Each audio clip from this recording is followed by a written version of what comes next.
Martin Ellison first noticed the fingerpost because it was facing the wrong way. He had walked that track many times before, following the edge of Wychwood Forest, where the trees thinned into hedgerow and open ground. The path was old but clear, used often enough by walkers to remain visible even after rain. Martin liked it because it did not demand attention. It allowed his thoughts to drift. The fingerpost stood at a shallow fork where the track divided, its arms pale against the darkening trees. Martin was used to seeing it from behind as he passed. That evening, for reasons he could not immediately explain, he found himself looking directly at it instead. The arm pointing left read, "Charlbury," as it always had. The arm pointing right read, no lettering at all, just bare, weathered wood. Martin frowned. He was certain there had once been a destination carved there. He could not remember what it was, only that the space should not have been empty. He stood for a moment, listening to the forest settle around him, then shrugged and continued along the left-hand path. He did not look back. The next time he passed the fingerpost, the lettering had returned. The right-hand arm now read Ascot, though the carving looked shallow and uneven, as if it had been done in haste. Martin slowed, puzzled. Ascot lay in the opposite direction, further south, not through the forest. He reached out and touched the wood. It felt warm, not sun-warmed. The light had already faded, but faintly, unpleasantly warm, like something that had recently been held. Martin withdrew his hand and walked on more quickly than usual. That night, he dreamed of paths, not of walking them, but of standing at their crossings, watching others hesitate. Each time someone asked for directions, the answer changed. The forest listened, the signs obliged. When he woke, the dream clung to him like damp. Over the following week, Martin found himself thinking about the fingerpost more often than he liked. He tried to convince himself that the changes were ordinary enough. Vandalism, perhaps, or repairs poorly done. Yet something about the inconsistency troubled him. On Thursday evening, he returned to the fork deliberately. The forest was darker than usual, the canopy closing overhead. The fingerpost stood where it always had, but the arms had changed again. The left-hand arm still read Charlbury. The right-hand arm now read Home. Martin stared at it. The word was neatly carved, deeper than the others, its edges sharp and clean. It looked new. Too new. "There's no way," he murmured. He glanced down the right-hand path. It dipped immediately into denser trees, the ground uneven, the light thinning quickly. Martin had never taken that route. He was certain it did not lead anywhere he recognized. The word home seemed to press against his attention. Martin became aware with a quiet unease that the word felt familiar in the wrong way. Not comforting, not welcoming, but intimate, as though it belonged to him without his consent. For a moment, absurd and fleeting, he had the impression that the carving was unfinished, that if he waited long enough, the wood might shift again, reshaping itself into something more specific. He stepped away from the sign quickly, unwilling to test the thought. Martin laughed quietly, the sound thin and unconvincing, and turned left. As he walked away, he became aware of a strange sensation, not being followed, but being counted, as though something behind him were marking the choice. That night, he dreamed again. This time, he followed the right-hand path. The trees closed behind him without sound. The ground rose and fell unpredictably. Each time he reached another fork, the sign pointed only one way: home. He woke before he reached it. Martin avoided the forest for several days after that.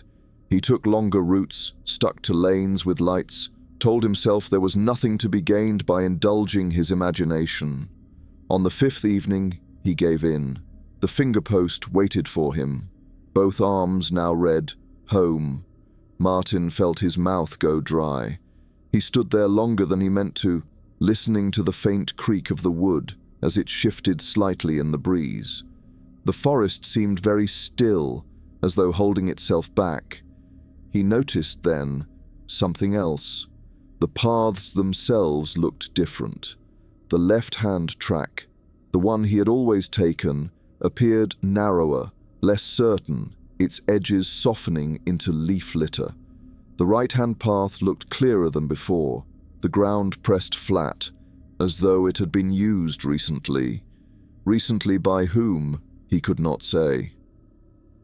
Martin took a step backward. The forest answered with silence. He became acutely aware that he could no longer remember, with absolute certainty, which way he had come. The realization was small, but devastating. He forced himself to breathe slowly and chose the left-hand path, relying on habit rather than confidence. As he walked, the trees seemed closer together than before. The light faded quickly, though his watch told him very little time had passed. When he reached the edge of the forest, relief came so sharply it left him weak. He did not sleep that night. The next evening, Martin found the fingerpost gone. Only the post remained, the arms removed cleanly, the wood pale where they had been fixed. The fork looked suddenly unfamiliar without it, the paths less distinct. Without the sign, the fork felt wrong, not neutral, but expectant. Martin stood between the two paths, unsettled by how similar they now appeared. The ground underfoot was equally worn, the trees on either side equally close. He realized with growing discomfort that the sign had not merely indicated direction, it had created difference. Without it, the paths offered no distinction at all.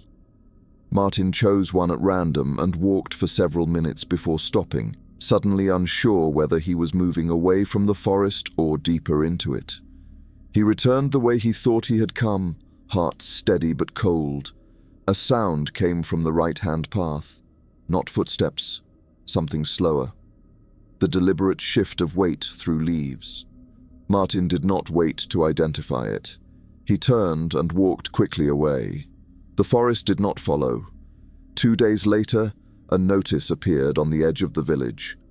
Walker missing. Last seen near Wychwood Forest. Martin stopped in front of it longer than he intended. The name meant nothing to him.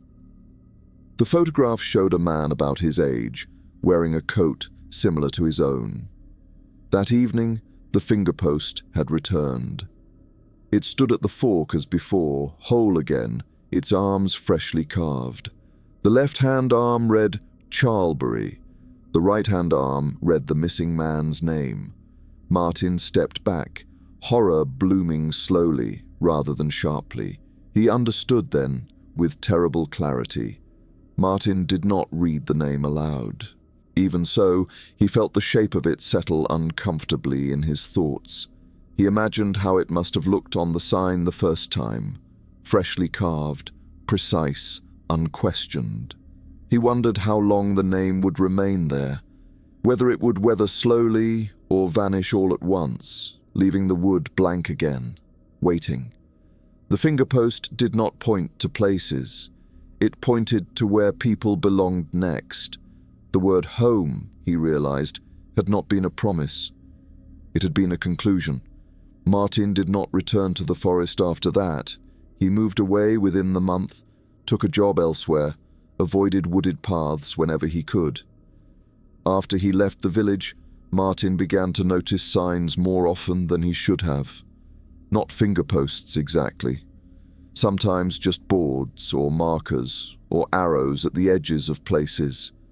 Now and then, he would realize that one of them had been turned slightly, its face angled toward him rather than the road. He never stopped to read them. He did not need to. And once, years later, on a quiet lane at dusk, he passed a fingerpost with no names at all. Just one arm, newly carved.